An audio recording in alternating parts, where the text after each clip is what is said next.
Hey, welcome to the final lesson of this course. Congratulations, you made it. In this lesson, we'll be talking about compositing in After Effects and specifically adding extra effects to your VFX projects. I've broken this lesson down into 5 different effects that we'll be talking about. And most of the time in most projects, you're not actually doing any of this. But then there's that one project where you have someone walking past the front of your camera when you're shooting the background video, or you have a car or a pool or something that is obstructing your CG and you need to have your CG behind it. So for that, we're going to talk about masking in After Effects, rotoscoping, adding camera shake. So if your video concept is about a heavy object falling into the scene, you use a camera shake to increase the effect of the impact. Also zooming in and shifting focus. I see a lot of people do this in their VFX projects where they have this artificial focus shifting. And finally, adding extra assets like cracks, rumbles, fire, whatever is necessary for that specific project you're working on. We're going to cover all of this in this final lesson. Let's get to it. So we have this Blender project here, and this is where we are starting. I've already done the camera tracking. I've also separated it into view layers. So we have the objects and the shadow. I've done the compositing, everything we talked about in the previous lessons. I don't want this particular lesson to be 3 hours long, so I've done all of this in advance so we can go straight to what we are talking about today. And I tracked the video in After Effects, that's why we are not seeing anything here in the motion tracking tab. I will also have this file linked in the resources folder so you could just get started straight ahead. And then I'll have the background video also linked just in case you want to track it yourself. You can see it is already well tracked to the scene. So let's just start from here. So we are going to have a very simple concept here so we can focus solely on the compositing. So this is the project from the last lesson. Let's just take the Rubik's Cube and copy it, then paste it in our new file. Click on it and just select all of these keyframes, X to delete, Alt R to clear the rotation, and let's just bring it in front of the camera here. So let's bring it down and make sure it's like flush with the floor. Something like this, yeah. So we want this part of the video somewhere here. So we want it to land around here. Let's bring it back on the X-axis and the Y-axis. So let's go into the rendered view to see what I'm saying. Okay, we can't see our cube here because it's in our shadow view layer. So let's just take this and put it in object. And then we can't see our shadows obviously because we have set it to indirect. So if I click on this indirect only, we'll be able to see our shadow. You can see I've done everything here, the lighting, the direction of the shadow, the basic stuff. So let's click indirect again, and we just want to do a simple rigid body simulation just as an example here. So what we want to do is to go to frame 1 and bring this up. So make sure your cube is selected, G, Z, and just bring it above out of frame. Then come here to physics, click on rigid body, that's all. Then click on the ground and click on rigid body, change active to passive. What that means is basically your ground is going to be a passive object where things interact with, and this is going to be an active object that is interacting with things. So it's going to be affected directly by the rigid body physics. So if I press play, gravity would affect this cube, but the gravity wouldn't affect the ground because it's passive. So let's go to solid view and just nail the simulation first. If I hit play, this is what we get. Yeah, just something simple, but let's adjust the rotation a bit so there is some bounce. So RR and just move it a bit. Yeah, let's see that. Yeah, exactly. This is what we want. Now, the reason why this is a perfect video for this lesson is because if we go to our render view, you would see that there are 2 people in the frame and their dog that are walking right in front of the frame. And you can see that our CG object is right on top of them. We need to be able to select these people out of the video and layer them on top of our CG object. So yeah, we already have our simulation. Let's just come here, click on scene, rigid body world and cache, then hit bake. So it's baked. What that does basically is that it saves the simulation so you can't change things after the fact. Cool, now that we have this, let's just render this out. Remember, if you go to the compositing tab, I already did this. This is the object view layer, this is the shadow view layer, and I'm rendering them separately into a folder. So if I just hit Ctrl F12, it'll start rendering them one by one. Remember again, like we talked about in the previous lessons, just click on this and navigate to the folder you're trying to save into. Okay, now we are in After Effects and this is an empty project file. If I open the folder where I saved everything, you can see objects, from frame 1 to frame 150, and you can see shadow from frame 1 to frame 150. So this is what we need in our scene. So first of all, drop in your background video, then right click on it and new comp from selection, or you could just drop it in here. It does the same thing. Now if you check the properties of this video, you can see the details, it is 24 fps, and you can also see our blend file is also 24 fps. So you need to make sure everything here will be 24 fps too. So double click here, then go find the folder where you save things. Just click on the first one, object 01, make sure PNG sequence is checked, then import. Now this wouldn't be the correct frame rate, so right click on it, interpret footage, main, and change this to 24. So assume this frame rate. And do the same thing for the shadow. Click on the first one, make sure this is checked, import. Right click, interpret footage, main, 24. So drag the shadow and drop it down here, drag the objects and drop it down here. And when we play, we have what we're looking for. We have our simulation. The shadow is there and the object is there, but a lot of things are wrong here. You wouldn't want to just render this out like this, because first of all, the color and the brightness is off, the shadows tint is off, this has some blue in it. What else? When it was falling down, it was in front of this traffic light instead of behind it, because if it's in front here and it's landing, it should be landing somewhere here in front, but it's landing way back there. That means it's falling from behind this, because we know for a fact that this street light, this traffic light, is right in front of us. So this should be behind this. So we are going to use masking, just typical traditional masking, to mask out this sign, this street light, and we are going to use rotoscoping, which is very different approach, very different technology. It takes more time to do rotoscoping because you can see this is just a very solid object, but for these people here, a lot of things are moving all over the place. Their limbs are changing position. So we are going to do more work to take these people out of the scene. So first of all, let's start with masking. In After Effects, you use your pen tool to mask, and the general purpose of this is to select that specific object you want to be overlaid on top, select it out and drop it on top of your CG object. Because the way it is now, look at the layer system. It's just your background video and then your CG, nothing's on top. But if we can select this woman, this man here, select this here and put it on top of everything on this layer system, on these layers here, we are going to have everything looking right, because it's looking so wrong right now. So let's start with this guy up here. So first thing we want to do is to click on the background video and Ctrl D to duplicate it, because this is what we want. We want to have an extra layer of the background video that is just this sign. So let's scroll back and see where exactly it crosses over the sign. So I think it starts from here. So just click here and drag this until it's right here and all the way down here. Yeah, this is the last frame, so just click the end and drag it here. Cool. Now we have just this section of the clip, and it's just this part you want to cut out this sign. And you can see in this case, we don't have the entire traffic light. It's just this part of the video that we want to cut out. If we had a bigger object and it was spanning across the entire screen, we would have to cut out even this part of the image, even this part. But then for this example, since it's just on top of the sign, we only need to cut out all here. Okay, now let's click on the eyeball for the object and the shadow to make it invisible, so we can focus on this. The first thing to ask is what part of this clip showed the most of the object, because if we start masking from the beginning, we can see we don't have the whole sign here, but if we start masking from the end, you can see we have everything here.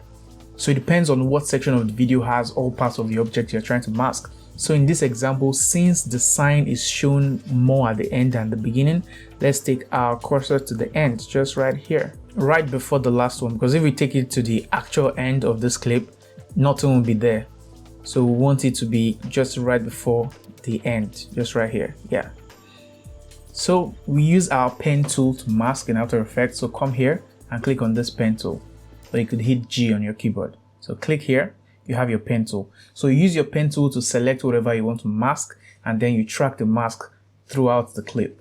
So let's just scroll on our mouse to focus on just this guy. I'm also dragging my middle mouse button to focus on just this. So we want to cut out this. So you just start clicking. Let's click outside here, then click here. We are just trying to draw over the edges of this object. So click here, then click down here, then zoom in, click here, then here, then click up here,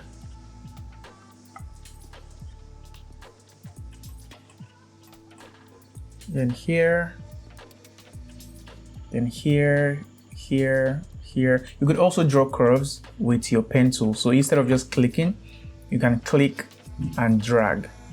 So that will form like a little curve. You can see this edge is curved. So instead of just clicking and it draws a line, you can click and drag, as if you have never used the pen tool before. And just drag it in the direction of the line. So something like this. Make sure you're pointing where you want to go. Yeah. Then click here, here, down here, down here. Let's do here, here, down here. You can see we have zoomed in so much that everything is pixelated. So the higher the quality of the video, the better in situations like this, when you are rotoscoping or masking. So let's click here, out here, then finally connect it to the first one here. So now we have a mask around this entire thing. If I click on the eyeball on the footage at the bottom, if I click here and make it invisible, you can see the mask. This is what we have selected, just this. Just that. But you can see it's not tracking yet. We'll fix that later. So take it back to that exact position. So this is what we have tracked out. Let's bring this back. So click on this clip and we can now track this mask to follow this specific object. So make sure this clip is selected, hit M on your keyboard so you can see the mask option. Then you would see this time clock icon in front of mask path. That will give you the ability to add a keyframe so you can shift the mask over time. So click on this. So you'd see a keyframe here in After Effects. So what you want to do is to make After Effects follow this mask from here all the way to the beginning. You can see it's not following it. So take it back here. Now there is an automatic tracking feature. If you come to your tracker tab here, if you can see this tab, just go to Window and make sure tracker is checked. And make sure mask path is selected also. So you would see track back one frame, track forward one frame, track forward, track backward, just like your Blender tracker. Now if we click track backwards, since we are starting at the end, if we click track backwards, it should track from here to the beginning of the clip. So let's see the result it gives us using the automatic tracking. So you see every frame it added new keyframes as it tried to follow our track from beginning to the end. Now this actually works wonderfully well. Funny enough, the first time I did it, it did not work this well. But then you can just scroll through to see any mistake it made and adjust it. So if there is any point where it didn't really get the mask, for example, you can see this line was very close to the edge here, but at this point it started leaving. There's too much gap here. So let's come here to when it was correct, around here. Yeah.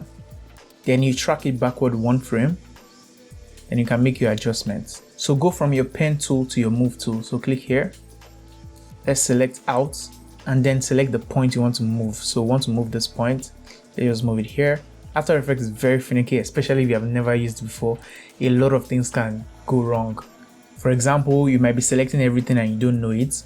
For example, you might want to select one thing and you wouldn't know how to do it. But essentially, if everything disappears like this, you need to make sure mask path here is selected. And then if you want to click just one, click out of the box and click on the exact point you want. But I think this one is good. I think we can change this here and move this around here. And what else? We can bring this one around here. You just want it to be accurate. Yeah, you see something like this might happen. Just hit enter, click out, then click on this point, then bring it here. Cool, now that we have that, let's click on the track back one more time.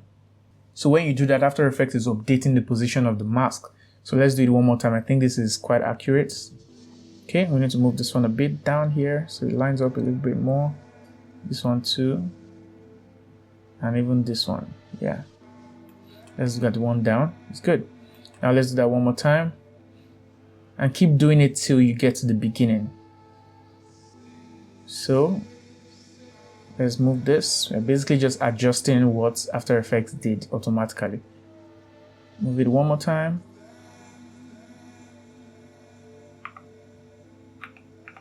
Okay, I think this one has moved too much, so let's bring it back down here. Let's bring this one down here. Move too much. This one down here. So track back. Make sure you're monitoring every corner, every part of the image. Track back one more time. One more time. Yeah, this has moved, so let's bring this back here. Masking is a very long and boring process, so this is not the fun part of creating VFX. This is something you need to plug in your headphones, listen to music, and just grind it out, especially if you are doing it for a long scene with a lot of objects. It's going to be a headache. This is not the fun part of VFX. But the cool thing is that when you're done with things like this, the effect is usually very dope. When you look at your finished product, you're like, yeah, that was worth it. And in the actual industry, there are people that have this as their entire job. This is what they have to do. Masking things out, rotoscoping objects out. So I think this is not lining up properly. Let's bring this up here. Yeah. Now let's track it back. This requires patience. Let's track it back a bit. I think this one is not lining up here, so let's bring this down. Let's track it back. Check that everything is proper. Move this down. Check this edge. This one has moved. Bring this here. Bring this here. Bring this here. Bring this here. Track it back one last time. Yeah, this was the final one. Make sure everything looks right. And the cool thing is you can always adjust every part of this. So we could bring this here. We could bring this down. Bring this down. This too. Yeah. You could now scroll down and see if there's anything you need to change. For example, you can see this one is not that accurate. So let's bring this down. And you can change this for every single frame. This is why I said masking is a headache. And you really need some music in the background to keep you motivated. So yeah, let's just go around and see if there are any mistakes here where things are not aligned, like this one, and make sure it's accurate. So the more time you spend on this, the more accurate it will be. So you could spend a lot of time. You spend hours just making sure everything lines up properly. Or you could spend 10 minutes and do a shabby job, but we don't do that here. So yeah, I think we have a pretty good mask of this. So if I make this one at the bottom invisible, you'll be able to see if you scroll to and fro. We have a pretty good track. We have the mask following the object properly. Nice. And the cool thing is that when we are masking, we are looking very close to it. So when we zoom out, most of those imperfections, you won't be able to see it because we are so far away. But yeah, this is it. So let's turn the background back on. Let's turn our object and shadow back on. Now the last thing we need to do is to click here, not here, but here, and drag it to the top. Voila. Now we have this. Now it's on top of it, it's not behind it. Nice. So we have used masking to fix this and it looks proper. Now you could add a feather to your mask depending on what you are masking and the details and whatnot. Let me zoom in. We could click here and hold Shift F to show the feather. Now we could add a feather to this. We could increase the feather to, let's say, 10 or something crazy. What feather does is basically to blur the edges. So you can see it's blurring it too much. If we increase it more, we are saying it's just too smooth. We want it to be hard, but not too hard. So let's use 1. Yeah. So yeah, you could also going back here, click your mask part and adjust things even further. If you want to make even more corrections, for example, I could decide to make this one even closer so we don't see it, and change that for every frame too. Masking is an arduous process, but then the effect it gives you when you are done is great. It's worth it. So yeah, I think we are done with this part of the lesson. Masking. So that is how you mask stuff, and you can also mask people, but then that is a headache. The problem of masking people out of frame is why rotoscoping was invented. Rotoscoping uses AI tools to make it faster to mask people, because if you're trying to do this masking thing on people, it's going to be a headache, because this is a lot easier since it's just edges, edges, edges, edges. But in this case, people are not just edges. There are a lot of curves. There are a lot of patterns, like this skirt that was just moving in different ways. So you need to be able to follow it frame by frame, and that is a headache. There are a lot of people that spend years doing this in the industry as their full-time job. Man, bless their souls, because this is a headache. Okay, now that we are done with that, let's focus on rotoscoping. Rotoscoping is the second way to mask stuff, especially people. So it's After Effects engine to find people in the scene and take them out. So what we want to do is to create two different rotoscopes for the man and the woman. It's easier to just track that when you are focusing on each person individually.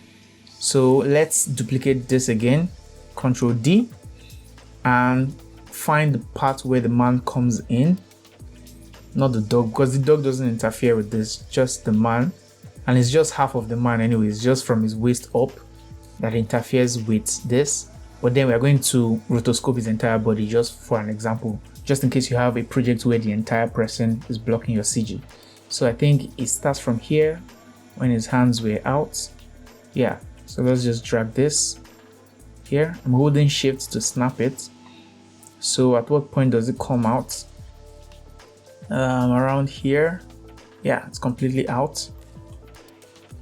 Now let's bring it back a bit.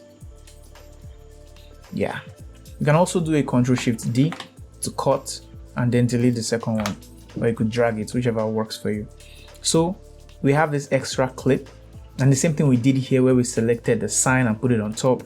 Now we want to use rotoscoping to select this man and put him on top, since it's below our CG now, which is just, it looks so bad. We are still going to fix the shadows, because it's really annoying me seeing how black this shadow is compared to the shadows in the scene. So yeah, we'll do that later. So to rotoscope, we need to double tap this clip. So just double click this, so it will take you into the layer panel. So this here is your composition that shows you everything on this composition, like all the layers together. But if I double click just this, it's going to show me just this clip. So whatever I need to do it to just this clip. So our rotoscoping tool is up here. It's called the roto brush. You can see this one that has a man. In fact, they put a person there and a brush, exactly. So just click on it, and then from the beginning, no, not from the beginning, because in the beginning you can see we can't see the man. We need to find a frame where we have all his limbs out, a frame where we can see his hands clearly and we can see his legs clearly. I think this frame is good. Yeah, we can clearly see all 4 limbs. Now the way rotoscoping works, you just click and drag on top of the man to select, then you alt click to deselect. So for example, when I clicked, it selected the ground. I just need to hit alt and click around this area, so it's going to process it and remove it. So basically, After Effects is taking this information as many times as you can give it, and it's trying to follow this man as he's running by.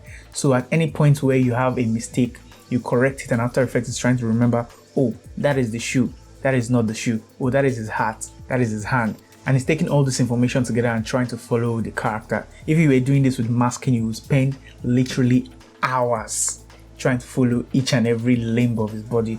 So let's just go with this. And also, yeah, if you want to make this brush bigger or smaller, you can just hold Control and click and drag down or up, because there are times you want to focus on just, let's say, just his ear. You need to click and drag down so you could select just it.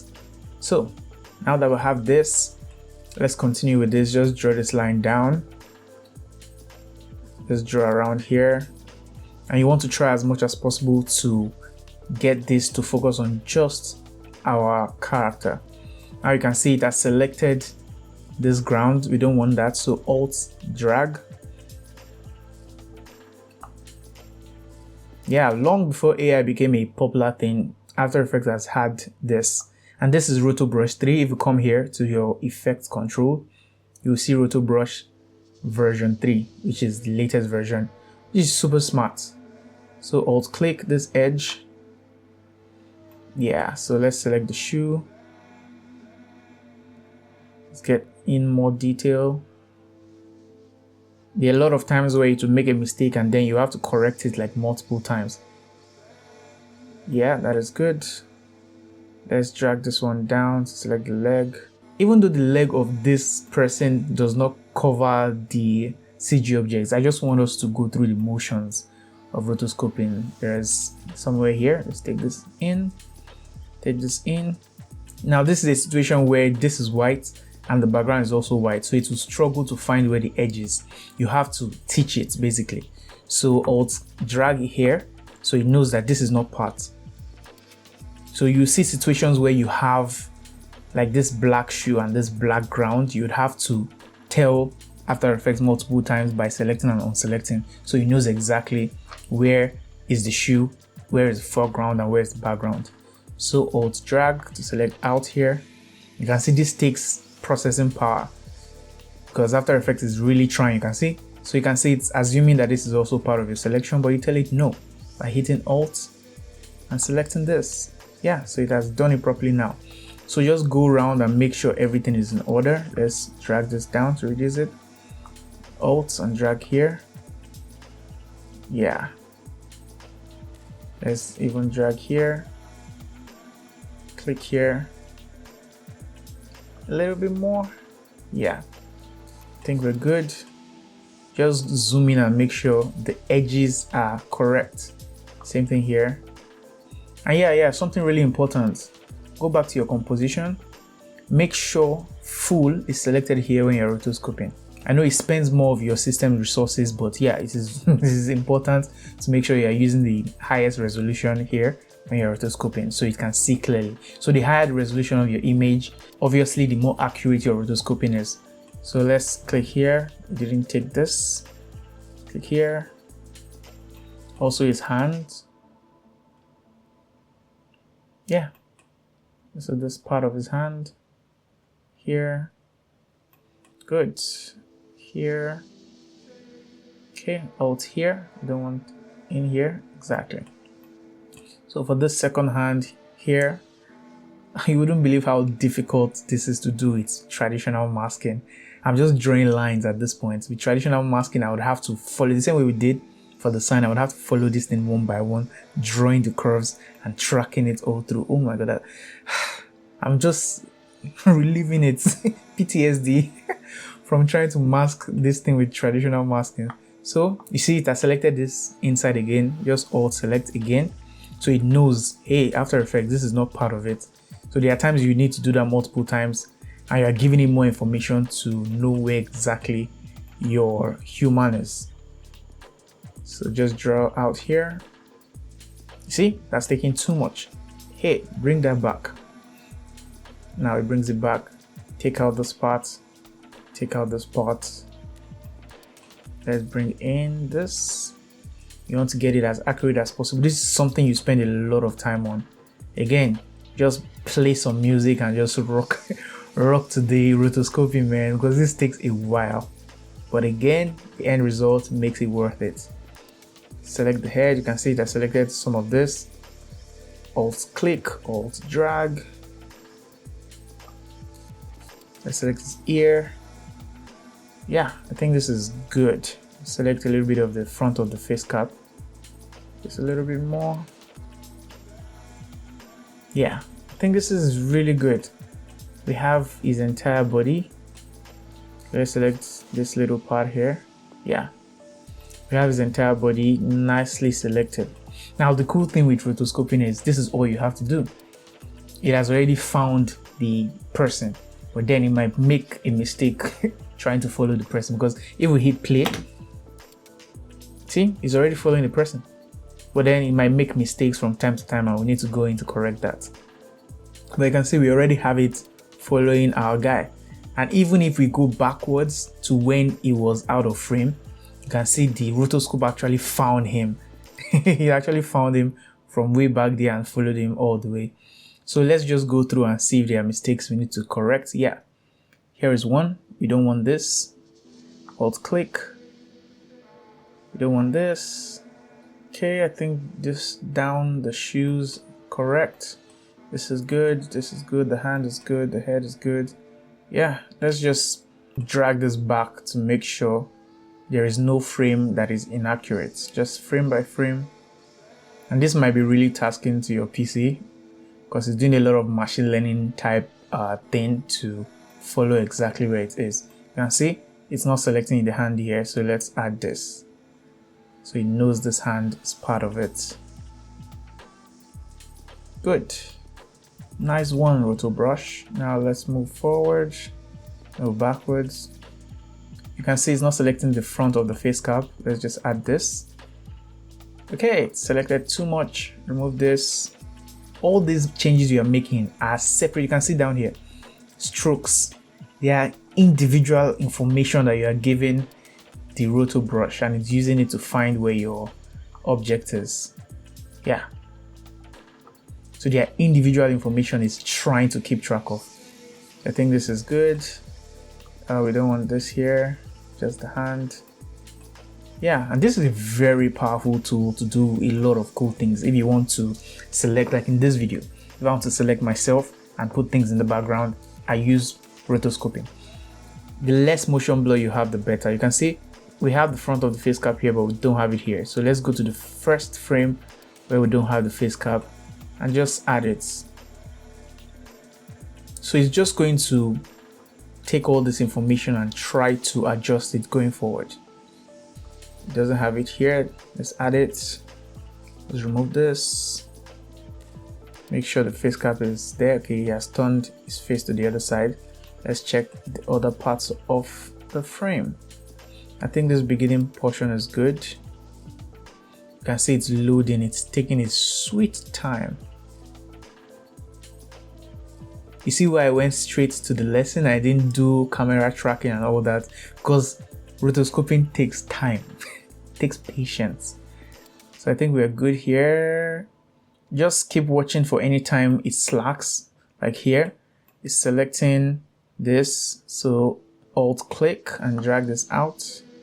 Now it has removed too much because this is black and this is black. It's trying to find where the line is. So tell it no, bring this back in. Take this out. Bring this in. You see, we have given it 3 levels of information for it to know that, oh, there is a line there. And on this side, we don't want this, so alt click and drag. Yeah, this looks good now. So I think if it's a very high quality video, like an 8K footage, it's going to do this a lot better. It's going to figure out the edges a lot better. You can see it has lost the shoe. Let's go and add the shoe back. Probably because it's also, yeah, it's also a black floor. That is why. So let's remove this. Let's remove this. Tell it just the shoe, please. And let's go forward. I hope you are following this. This is a very interesting thing to do, especially if you like music, because my music time is usually when I'm doing something like this. I just use it as an opportunity to listen to podcasts or something. So let's add this one here. Remove this. Yeah, we could remove this, make it even closer. Yeah. So let's just keep doing that on every frame. See, at the first frame here, it's selecting. Is that a ghost in the background? Let's remove this. Remove this. Ah, it took too much. Let's bring this back. Yeah. Let's take this out. Take this out. Take this out. Take this out. Let's just keep doing that all the way till we make sure we have every single thing well selected. You can see he lost the cap. He had it here, he lost it, and he got it back. So go to the first frame where we don't have the cap and add the cap. Remind it there is a cap here. So just take this out. Yeah. Do it on the next frame. Take this out. So now it knows that there is a cap there. So it loses it here again. So remove this. Yeah.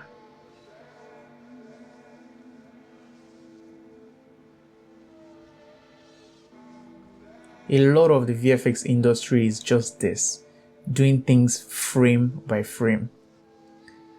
For real. A lot of people don't know this is a huge part of the industry, just doing things frame by frame to try to rotoscope and mask things out. Yeah, this is someone's full-time job, for real. Is there anything else? It loses the cap again.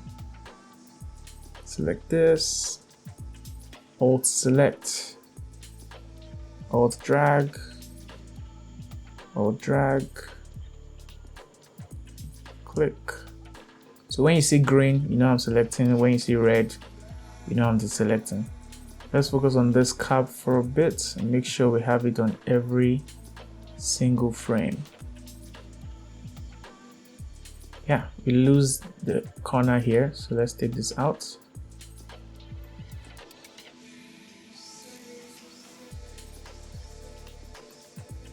We also lose it here. Let's take this out.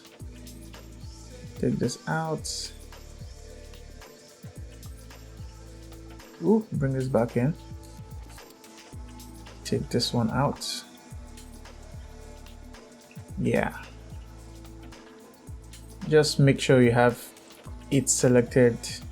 Yeah, you don't have the cap here. Literally just disappears. This will look so wrong if you just leave it like that. Remember, we still have to do this exact thing for the woman here, so just be ready. Oh my god, VFX is so fun. So let's take this out. Let's bring this back in. Yeah, we have lost the hat here, so bring the hat back.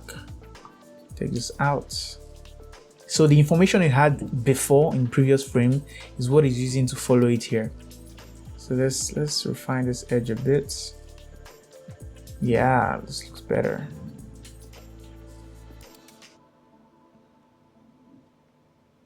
Okay, in this frame it doesn't have the hat, so let's give it the hat. Good. It also doesn't have the hat here. I wonder why it keeps losing the hat. Let's add this back here.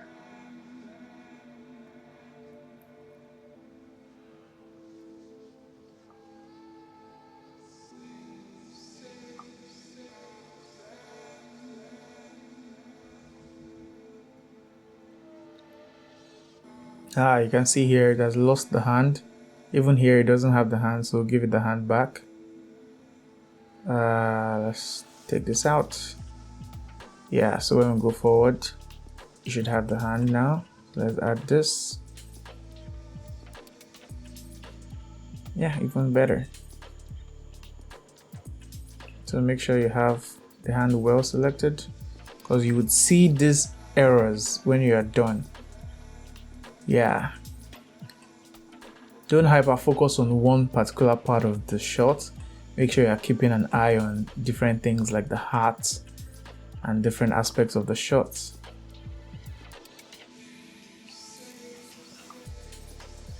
Yeah, the back, take this out. Good.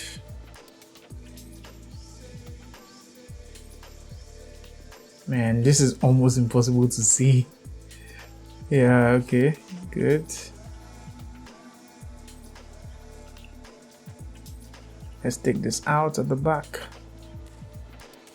Ugh, took the entire thing. It's because the background and the foreground has very similar color. That's why it's struggling here.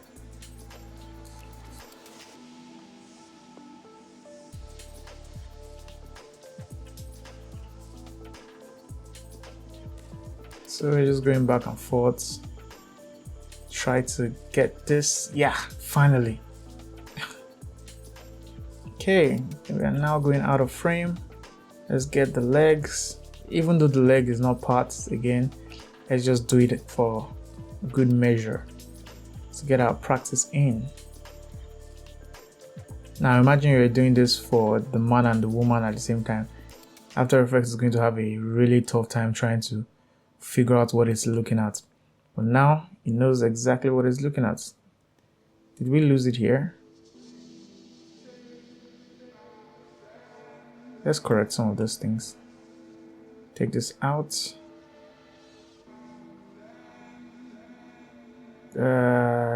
This shouldn't be here. Yeah. Just a little bit more.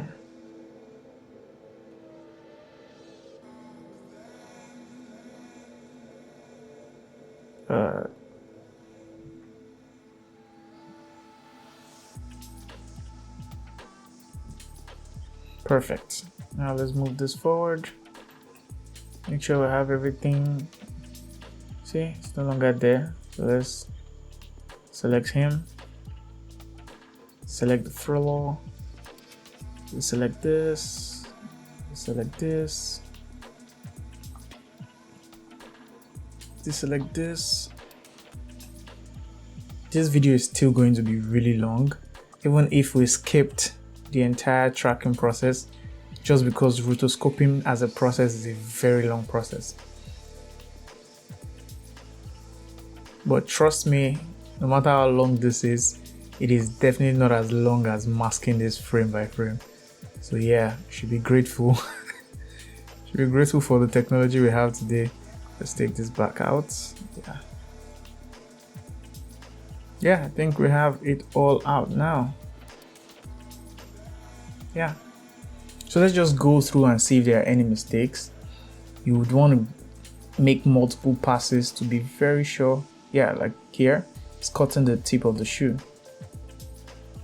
But that's not important to us anyways, because we don't have the shoe in our shot. So let's just focus on the first half of his body, because that was important to our shot here. Make sure things look right. The cap is always losing this cap because it's the same color as the background. Yeah. Let's take this out. Oh, I brought it in. Let's take this out. Just make sure the hands, the limbs are accurate. Like here, take this out. Don't want to see that. And the cool thing again is because we are doing these things so close and so zoomed in, when we zoom out, it's going to look really good because we won't be able to see all those details anymore. So it's going to look good when we zoom out like this. Yeah. So let's just watch through and see what that looks like. Look at how many changes we made. So many. Let's just hit play and see what that looks like. Yeah. We practically have our rotoscope from the beginning to the end. Let's just hope this is accurate enough. I just hope this is good, because if it's not good, we are going to immediately see it when we finally bring the background video in.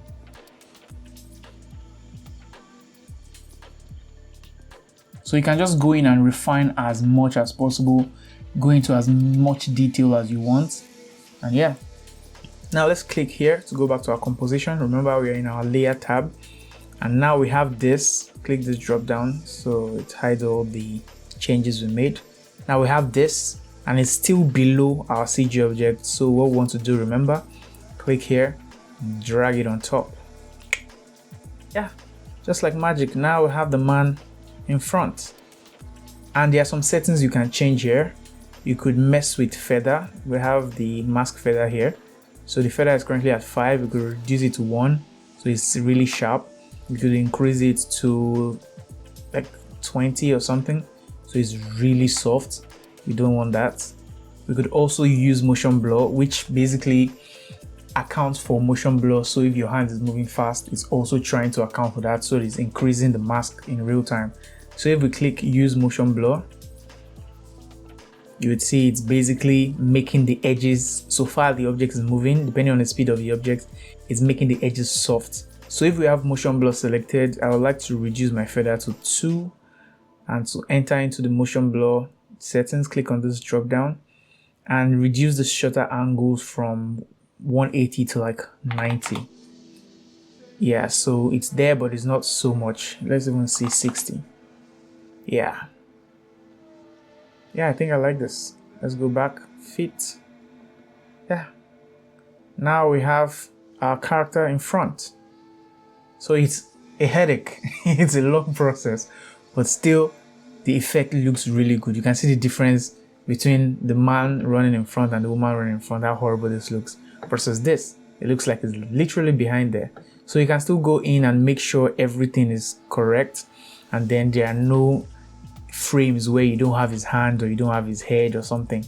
Yeah, just make sure you fix that. Now let's do the same exact thing but for the lady. Now let's go back down here, click on this background, Ctrl D to duplicate. Now find where the lady gets in. So I think she comes in here. Oh, first of all, it was her drink. A drink came in first. So here, so drag this frame, beginning, drag it here. And where did she come out of the frame? Yeah, I think here is good. She was no longer blocking anything. So we drag this from the end here. So this is what we need to do again for the lady. So double click on this.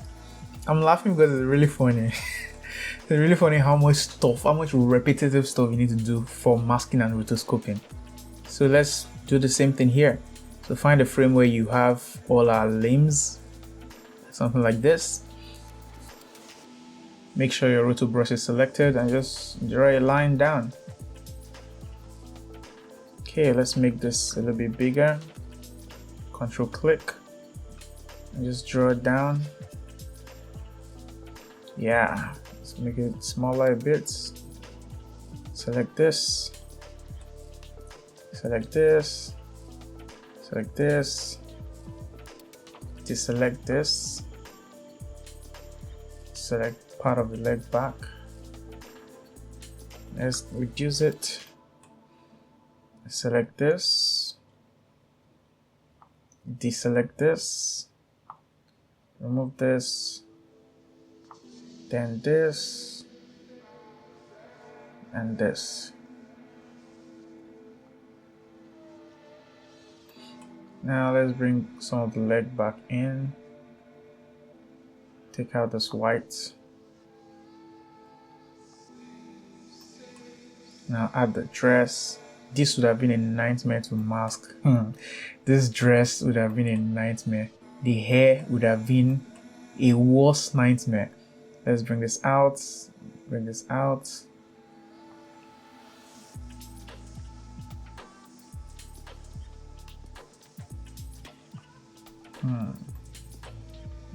Okay, I think we need the hand in there. We need the drink in there. Need a drink. Take out this portion. Okay, take out a little bit of this. Let's reduce this. Bring this guy here.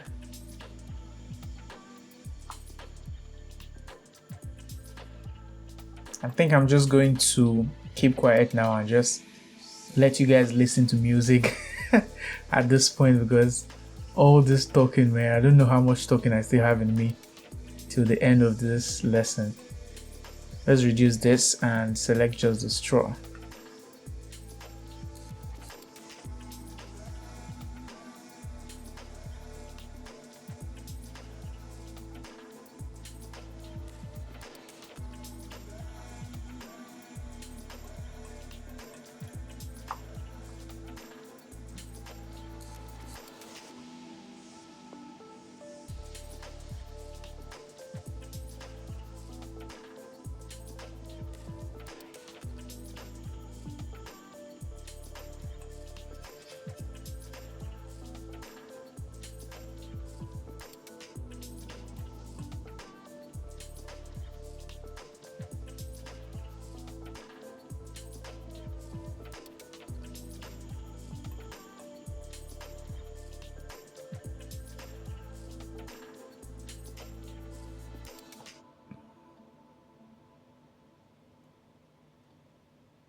Okay, finally let's take this part out.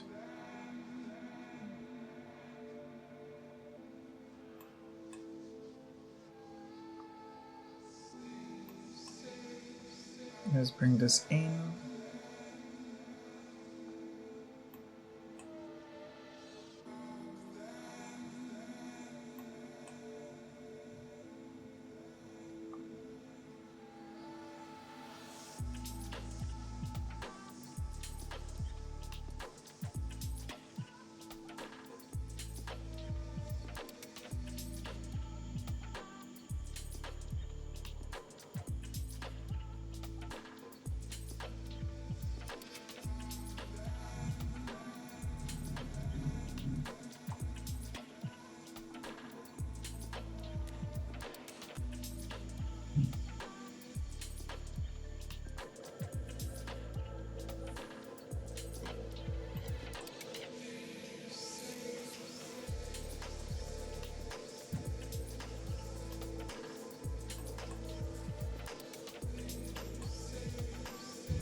Okay, I think we have a pretty good mask of this lady at this point.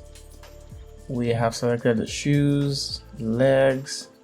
Let's make a little adjustment here. The skirt, the bag, so many accessories, man. The hand, yeah, the arms, the cup, the hair. Yeah, we have a good mask for this particular frame. So let's play this and see. See, Rotobrush is doing a really good job trying to keep up with her. I think that's good. Wow, this is actually good.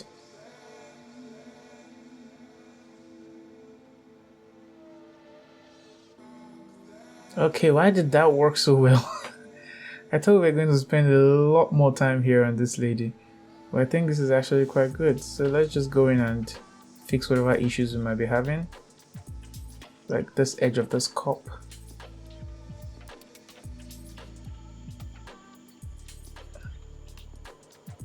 Like the bottom of the cup.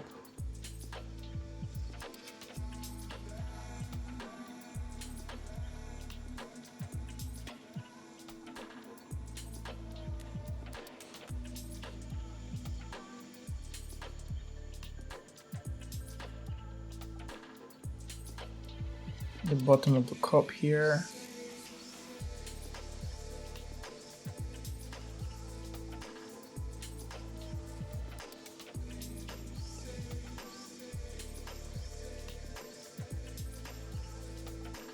So let's just focus on the first half first, then I can focus on the second half later. Yeah, I think this is alright.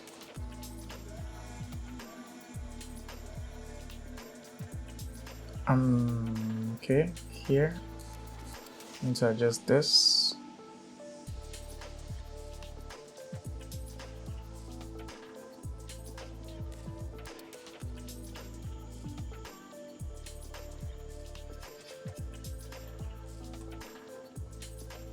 Okay, I need to add this part of the air back in.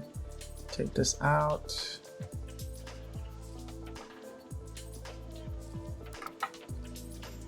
Yeah.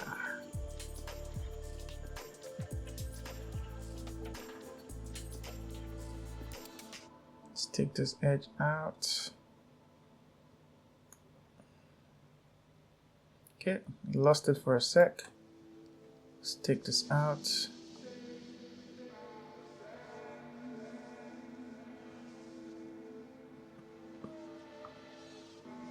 I'm surprised this has worked so well so far without needing a lot of changes compared to the guy, because the first time I did this, I spent a lot of time on the lady. Let's take this out. No, yeah.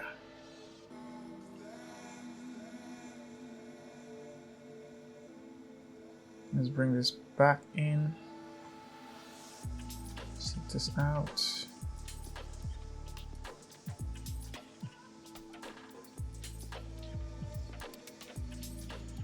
Yeah, we are losing the straw. So let's try to bring it back in. Yeah, because of the motion blur, the straw literally disappeared.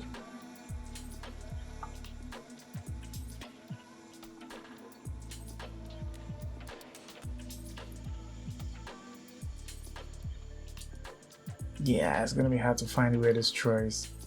But then if After Effects can't see it, then it's so pixelated that the viewer won't be able to see it. Let's make sure we are taking this out. We have the correct shape of the cup.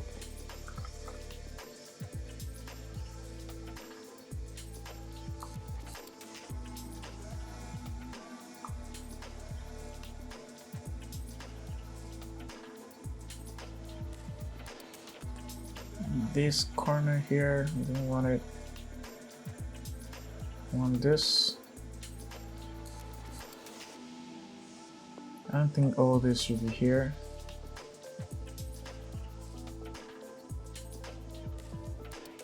It's really finding it hard to differentiate this cup and this. But you get the gist, you get the general principle for rotoscoping. It just takes a lot of time. Let's just look for some mishaps here like this. Add this back.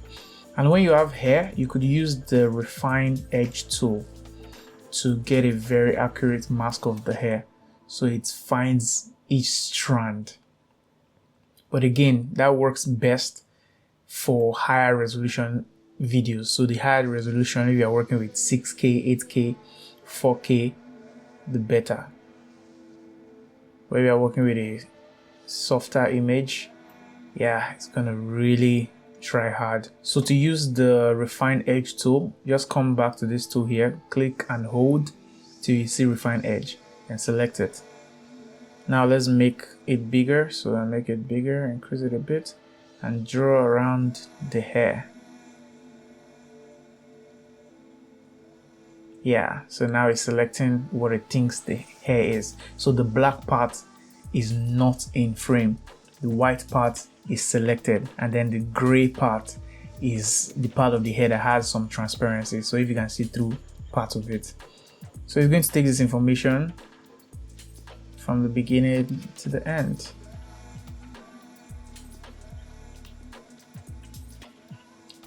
So if there is any portion where you need more detail in the hair, you just go there and do the same exact thing.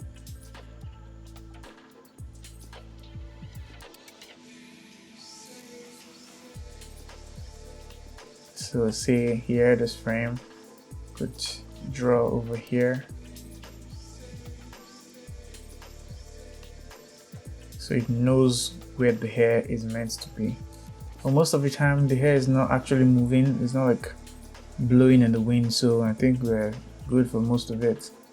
So if the hair was moving a lot, this tool will be super useful. So I think we have a good mask over the lady. Let's go back to our composition to see what that looks like. Let's minimize all the strokes that we made and take this entire clip and bring it to the top. Cool, now she's in front of us. Now let's go in to see that it is well done. If there are any issues, yeah, we have issues like this when you use your refine edge tool. So you could click on reduce chatter, so chatter reduction, you could turn it on. You can either use more detailed or smoother. Smoother will take more time, but it'll be more accurate. So it tries to find exactly where the edge of the hair is. So yeah, now we have this, we have basically masked this sign and these people out of our background image and put them on top of our CG object as a foreground image. Good. So that is how you do masking and rotoscoping. That is the hardest part of this entire lesson. Not hardest, but how do I put this? The process that takes the most time. Out of everything we have talked about in this course, this is that process that you would really have to slow down and take your time figuring it out. But the result you get is really, really dope, because you could mask out different people in the scene. If there are a lot of people, you could focus on them one by one, take them out, and then put your objects behind. Yeah, I think we have a good mask actually. And the cool thing about doing it from the top to the bottom is that now that we have the entire person rotoscoped out, whatever we put on the floor or wherever in the scene would be under the subjects. That is what we want. We want every effect we want to put in this scene to be below them. So if I put something on the floor now, they should be below the feet of these people. So yeah, it actually looks like the Rubik's Cube is back there way in the distance. Now, before we talk about camera shakes and zooms and all of that, let's fix this. This is really annoying me, the color of this shadow. So every single thing we have done in the last couple lessons for compositing, adjusting color and all that we did in Fusion, in DaVinci Resolve, we can do it in After Effects. After Effects is even a more robust tool for all of that. So first of all, let's click on the shadow, then right click, Effect, Color Correction, Lumetri Color. So this is what I was talking about, and this is the same exact process for Premiere Pro. So depending on what software you're comfortable with, click on Color Wheels. Let's bring this up so the shadow is a little bit brighter. Let's also bring this towards the blue, because you can see some blue tints here. This is the original shadow in the actual scene. There's some blue tints in there. So let's add in some blue tints. Also, click this, hit T on your keyboard, or you could just navigate to opacity, but using T is the shortcut for opacity. So let's bring this down and just try to match what you see here to what you see here. So we need more purplish blue, so let's bring it in that direction, and let's bring this up a bit. Yeah, I think this matches really good. Let's bring down the opacity a bit. Yeah, now it looks a lot better. Look at the before and after. Imagine I just left it like this. This is so wrong, but now it looks good. So that's it. This is what we use the color balance node for in Blender, and what we use the color wheels for in DaVinci Resolve. What else do we want to do? This cube is too dull.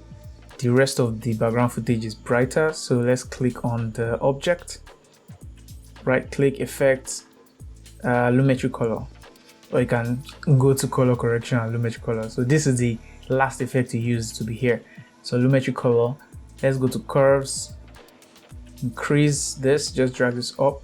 So the way curves work is this affects the highlights, this affects the shadows, the middle affects the mid-tone. So if you want to make something just generally brighter, you increase it here. Then if we drag it here, it's going to have more contrast, but we do not want that. We just want to make it brighter like this. Yeah. I want to reduce the saturation a bit. It's too colorful. So under basic correction, reduce the saturation to like 92. Yeah, so it looks like it lives in this world. Yeah, I think 92 is good. What else do we want to change about this? Let's increase the highlight a little bit, just a tiny bit. Yeah, you can see the difference. This is how it was before. Now it looks like it is meant to be there. If you combine this Lumetri Color before and after to this one with the shadow, it's day and night, man. It's day and night. This is why you should spend some time in compositing.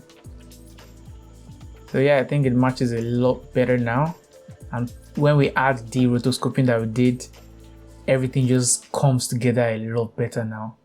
Yeah, I love it. Oh yeah, our clip ends here. So let's come here and just hit N on the keyboard. Or you could drag this from here down here. So it's going to render just this section. Yeah, so we have done the hardest part, which is masking and rotoscoping. Let's add some camera shake. So when this thing lands, we don't want it to just be meh. We want the entire video to shake so it has the effect of impact. So first thing we need to do is to select everything here. Let's select everything. I'll hit Ctrl A, then right click and pre-compose, then OK. What that does is, many of you have never used After Effects, this might be confusing, but what that does is take everything that we just made and clamp it into one clip. So now we have just one pre-comp clip on our timeline. Now if we double click on this click, it takes us here where all our layers are. So we are now having layers, like an inception of layers, layers inside layers. So when we double click on each of the click, it takes us to the clip layer page that we talked about. So if I click here and go to project, you can see that we have a pre-comp composition that has been added, which is different from the effect comp background video that we initially added. So in here we have the pre-comp, and in the pre-comp we have all the layers. So let's go back here. So we did that so that we can have effect on the entire video. So if we want to do a color grade, for example, let's right click, effect, lumetri color, creative. Let's say we want to add a lookup table. Click on none and change it to something like, I don't know. They just mess with each and every one of these. They have different looks. They each look different. So let's say we use 250D Kodak. No, I don't like this. Yeah, I like this. So we can adjust the intensity. 0 means it's not really affecting it. So let's use something like 48. Yeah, so you can see it gives it like a filter. So the entire image now has one particular filter, which is really dope. So it even ties in the CG objects even better. You can see the reward of our hard work. The reward of our hard work. Our cube is behind this, and our cube is behind our subjects. So yeah, you should be proud of yourself if you have gotten to this stage. Now we could leave it like this, obviously, but let's build on top of the effect. So the effect we want to use now is called the wiggle effect, to make the entire camera shake. Not really the camera, but the clip, to make the clip shake. So let's go to the exact point where our object touches the ground. So here, yeah, no, here, this is when it impacts. Now let's go to effects and presets. If you can't see this tab, again, go to Windows, effects and presets, make sure this is checked. Now you want to search for wiggle position. So let's just click on this wiggle position, drag it and drop it on top of our pre-comp here. Yeah, now you can see it's already moving things around. The wiggle basically just shakes your clip, and you can adjust the speed of the shake and the intensity of the shake by adjusting these two values here. So let's click on this drop down, effect, wiggle position. We have these two values here. So at this point, this exact frame where we touch the floor here, yeah, I want to add a keyframe here for the wiggle speed, and we want to go back 3 frames. So in After Effects, the shortcut for moving left and right is not your arrows. Your arrows will be moving the actual clip. The shortcut is your page up and your page down on your keyboard, or you could also just drag it here. So we could go 1, 2, 3 frames backward, then click your keyframe here to add a new keyframe. And let's come back here to the middle, then go 5 frames in front. So it depends on you. This is what I've seen that works best after checking different frames, 5, 5, 6, 7, depending on the effect that you want. But this is what I usually use for this huge object dropping effect. So let's do 1, 2, 3, 4, 5. Add another keyframe. Cool. Now what we want is at this end keyframe, we want our wiggle speed to be 0. At the first one too, we want our wiggle speed to be 0. Then at the middle, we want to increase it to something like 20. So this will be how fast it's shaking. So let's see what 20 looks like. Yeah, it's shaking fast. So if we increase this, go back to that keyframe. If we increase this to like 100, you can see it's shaking crazy. Yeah. So let's leave it at 20. So that affects the speed of the shake, and this affects the intensity of the shake, like how much it moves away from the center. So we can even increase this to like 200. You can see it's shaking away, like it's moving too much. We don't want that. We want something like 30. Yeah, so let's see what this looks like. Yeah, so when it drops, it shakes. Yeah, but then you can see we have these borders in here. We don't want these borders, so what we need to do is to zoom into the clip. Hold Shift and S. Now you have your scale down here. Now let's increase it. Just drag this so you zoom into the clip a bit. Like 106 is fine. Yeah, so now when it shakes, it doesn't come out of frame. So drops, bang. So you can increase this amount however you want. You could make it move faster. So at this point, you could make it do 30. No, you don't want everything selected, just this one. At this point, you want to make it do 30 instead of 20. You could do that. It's going to move faster. So depending on how the object is landing. Yeah. If it's a very huge, thick metallic object that is dropping very heavy, like I did something like this with this exact clip for a client, which was a watermelon. Watermelon is when you see a Rubik's Cube, you're thinking of a plastic type object that might be super heavy, but a watermelon, we all know a watermelon is really heavy and it takes a punch. So when it lands, you expect things to move very quickly, like boom. But since this is more of like a big plastic object, we could allow it to shake a bit. So it's shaking for a while, yeah. Because you can see the way it even landed, it bounced for a sec before it balanced. Yeah, this is how you add camera shake. And you can also reduce the amount if you don't want it to be too much. Like you can make it 15 if you want to just bounce just a tiny bit.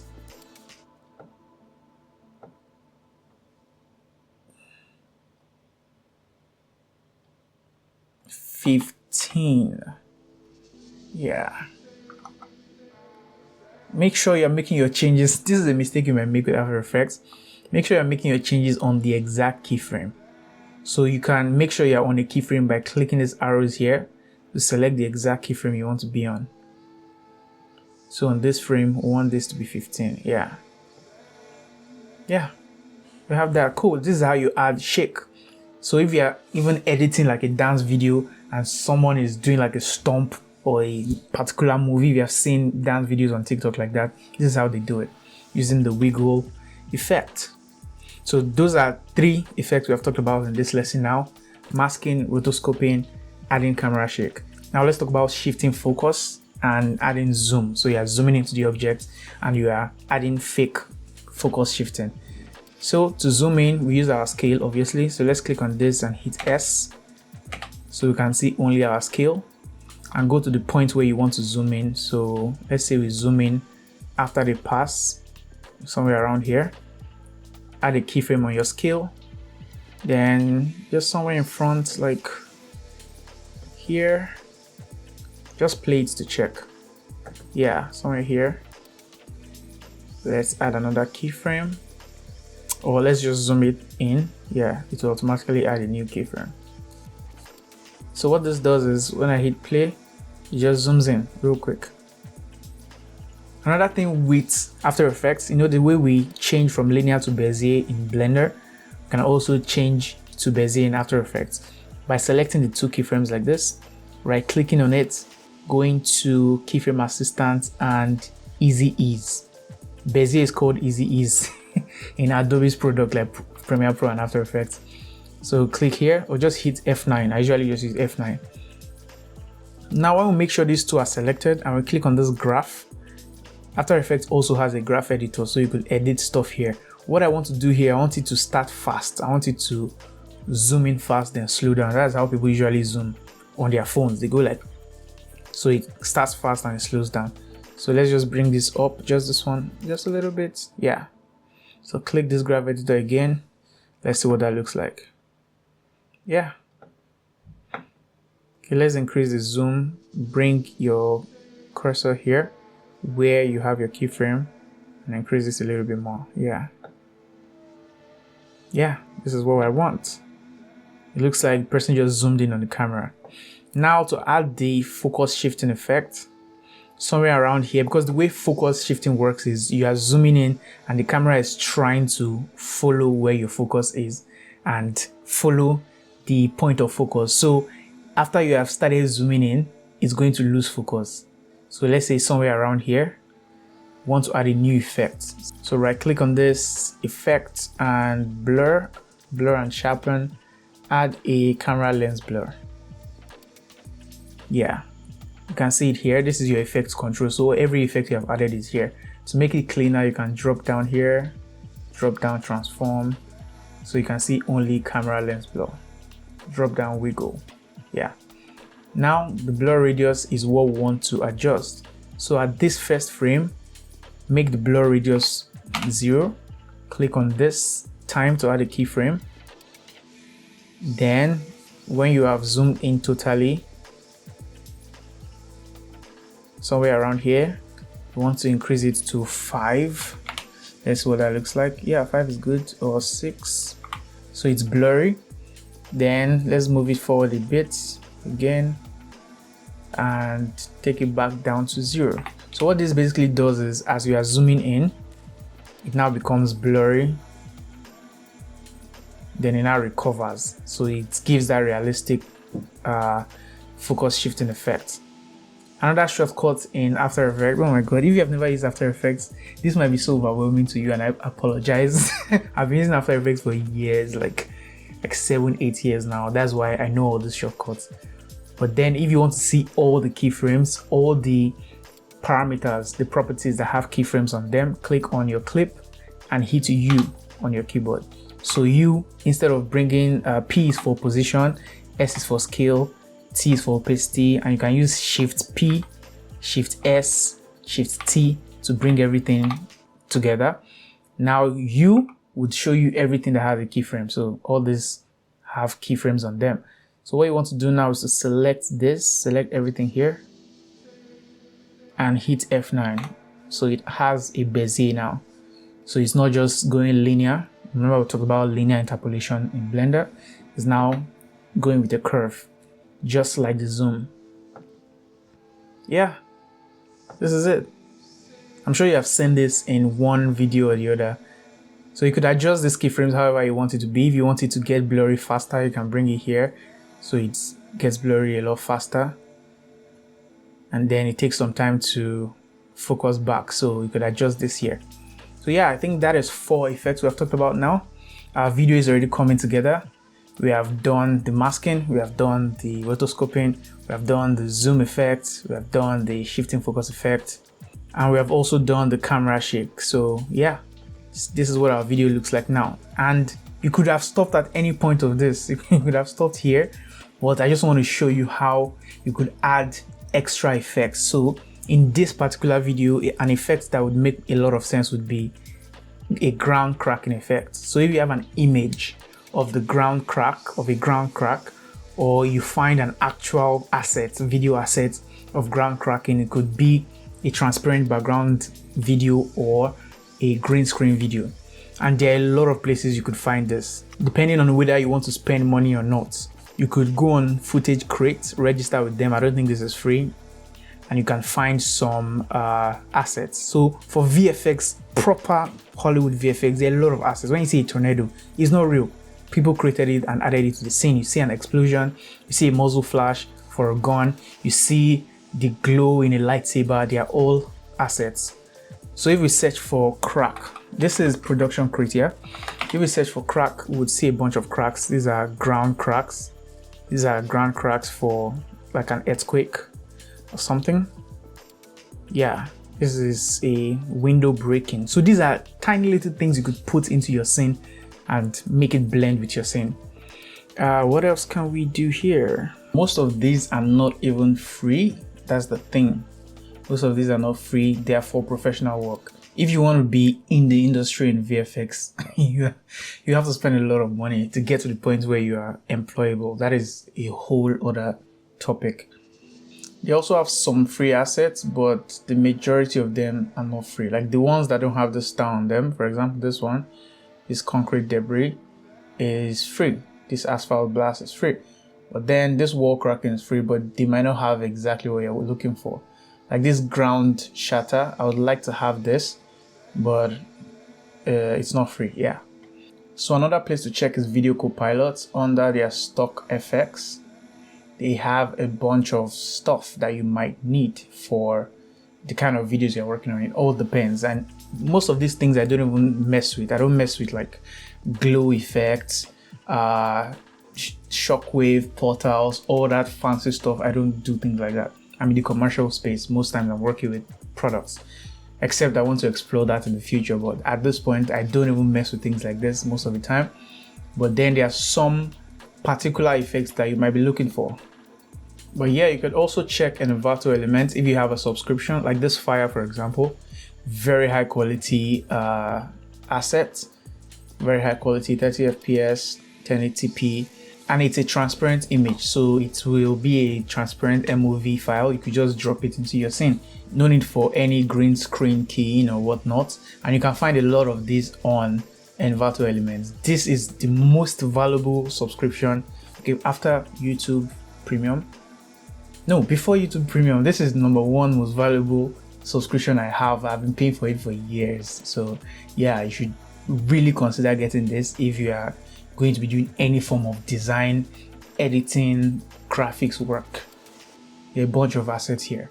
And yeah, the final place you can check is on YouTube. So if I search for Fire VFX green screen, you see a bunch of fires here, but then quality, yeah, you get what you get, right? You get what you pay for. Since it's free, you don't have a lot of say.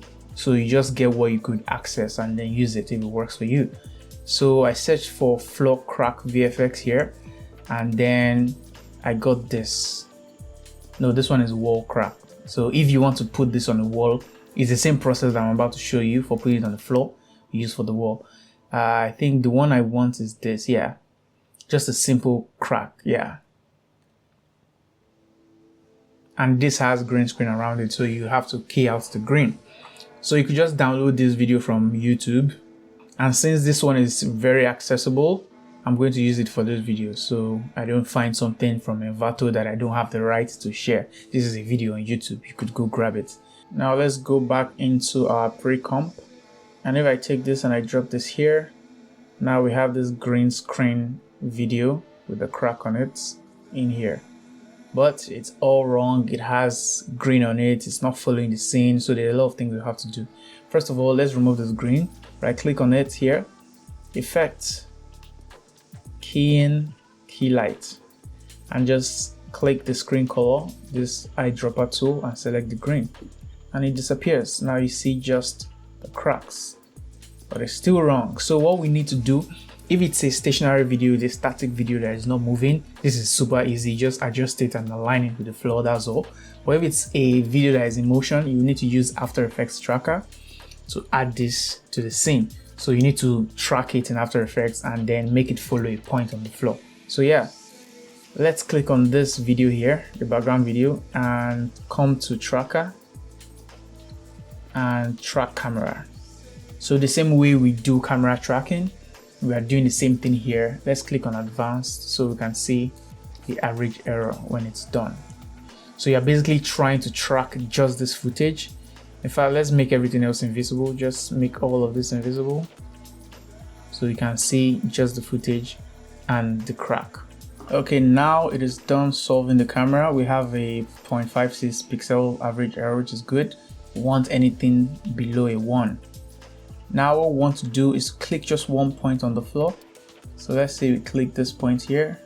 That's instead of clicking, like drawing a circle like we did in the tracking lesson, just click one point, right click, and create null on camera instead of solid. Null on camera. So when we click on this null that's created, you'll see this point is tracked on the video throughout this video. So it's following the video from the beginning to the end. And that's what you want. Now what you want to do, the next thing we want to do is to make sure this is a 3D object. This is currently a 2D object placed on top of our footage, but we could use 3D in After Effects by clicking here. This cube means 3D layer, allows the layer to be manipulated in 3D. So click here. Now you can see it's way over here. So what we want to do is to click on our track null, P for position, copy the position, click on our ground, P for position, and paste the position here. Now our layer is down here, but it's really tiny. So hit S for scale and scale it way up. Way up. Yeah, we want something like this. Now let's just adjust the rotation. I'm using this gizmo here. Adjust the rotation. I'm using the gizmo to move the location. So essentially, like in Blender's gizmo, the arrow is for the location. The squares, this square is for scale. So it scales things up, scales it on a different axis. This square here is for scale, and then this round part is for rotation. So let's try to make it face us, and let's bring it down. Now at this point we can make our cube visible. So make object visible. Yeah. So we need to bring it to a point where it should be under the cube, somewhere here, somewhere here. Then increase the scale so it's even bigger, because this is a huge cube, so it should have a huge crack here. Yeah. Now let's bring the crack underneath the shadow. We want it here. Perfect. Then make our shadow visible, make everything else visible. Yeah, now we have a crack. Perfect, and it's tracked to the scene. Now we want to just adjust the position of the crack for it to appear when the cube hits the ground. So at what point does the cube hit the ground? I think here. Here. Now let's just move this image forward, this video forward, till we have our crack in there. Yeah. Let's drag this here. Now when we play, yeah, you see? It shows up. Immediately we impact the ground.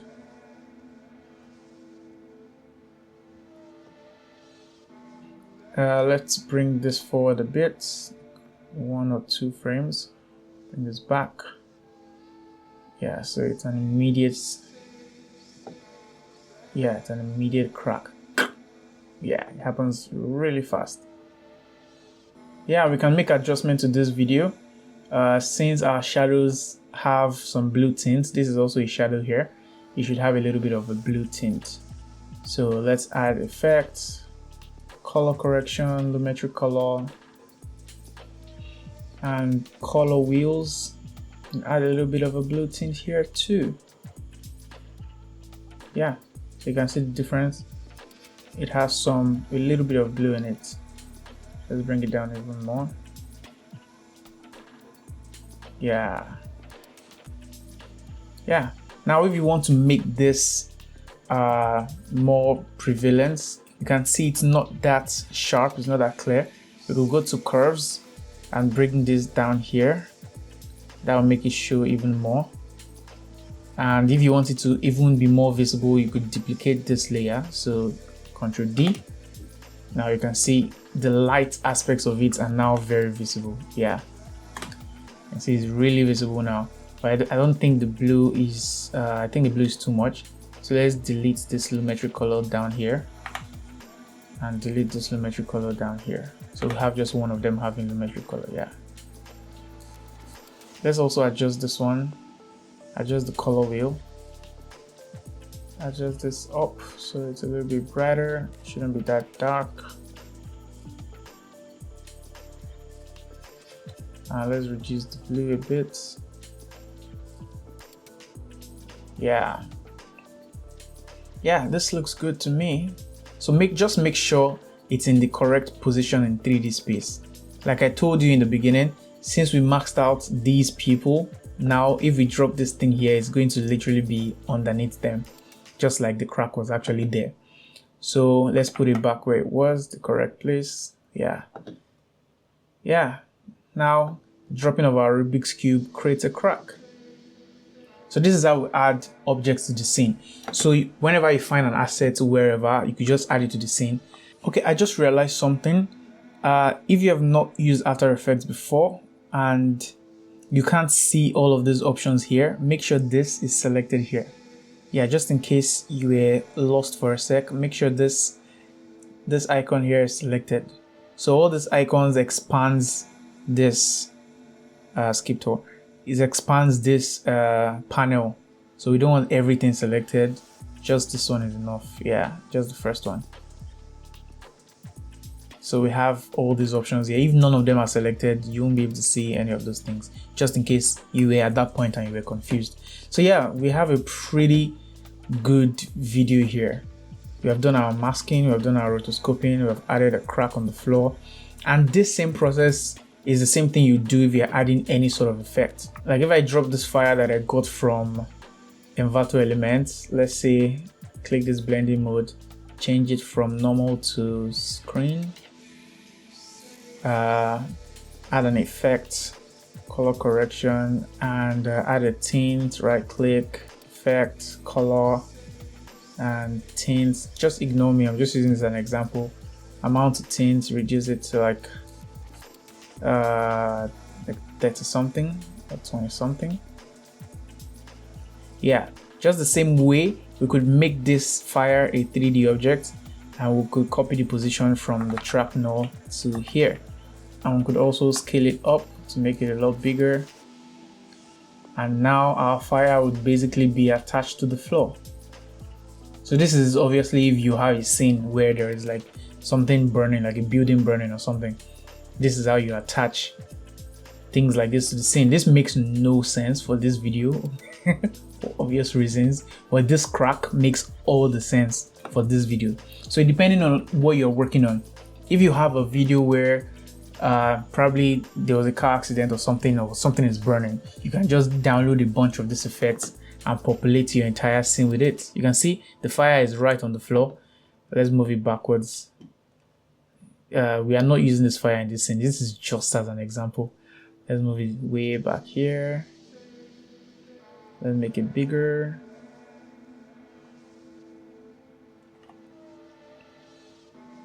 Move it back, move it back. Yeah. And if we bring the fire down on top of the objects, we would see the fire will now be behind the people. So these guys will be running in front of the fire. VFX is really fun, interesting topic, and we can go super deep with this, but I just want to show you this because most times you are not using fire in your videos, but then whenever you need to, this is how you would be able to incorporate things like that, dust, smoke, into your video. If it's a moving video, you have to track it and it now look like that object is part of the video. So this is really cool. I have no reason to use this fire, right? If I wanted to make this entire area covered with fire, I could just duplicate this fire all over the place, use different objects, and then it will look like a burning furnace, but that's not what this video is about. And something else, you can also do this in Blender. That is very true. Let's go back to Blender. Let's go to layout. Let's Shift A, add an image, mesh plane. Then go find your video and import it. If we go to the material view, you will now be able to see your fire here too. Now let's go to render view to see what it looks like here. Oh, I added it in the shadow view layer. Let's bring it up to objects. Yeah, you could do the same thing in Blender since you already have this tracked and you already have it in Blender. Now the thing here is to make sure your object is facing the camera. So let's rotate it and make sure it's facing the camera. You don't want to overdo this. So if you have a shot where the camera is moving a lot and like changing perspective, this wouldn't work well. But in a shot where you're moving towards the camera or the camera is not moving too much, it can work. Or if you're moving side by side like this example, let's put it here to material view. Yeah, you can see it works here. And the cool thing about this is if you do this in Blender, you would have your light information. So let's go to shading, click on the image. If you connect this to emission, color to emission, and make the strength 1, we would have the color reflection of this fire on top of our scene, on top of our object. So if I bring this around here, close to the object, and I go into rendered view, I should be able to see a reflection of this fire. At least the color of the fire should affect here. So you can see the glow on top of the Rubik's Cube. If I turn it off, you can see it's affecting it. So the issue with using Blender is it's a 3D platform. So every effect, every asset that you bring in must align with the surface. For example, if you want a wall crack, you should bring in a video that is a wall crack flat like this that you could put on the wall. We have our entire video done. We have done the masking, we have done the rotoscoping, we have added shake, we have added camera shake, yeah, we have added zooming in and shifting focus, and we have added the crack, and we have added this extra fire that is absolutely not needed, but then it's just to show you an illustration.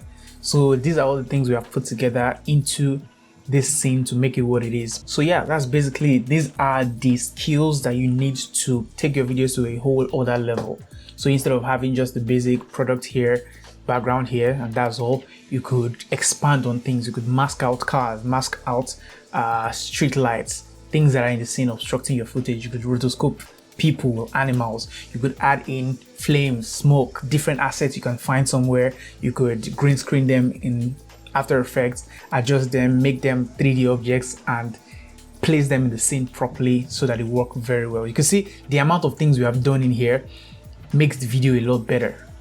From the beginning to the end, the shake that we added in the beginning when it landed, the crack that we added is really selling the effect of something landed here, and then the zooming thing that happens. So we are bringing all these things together to have a more realistic video.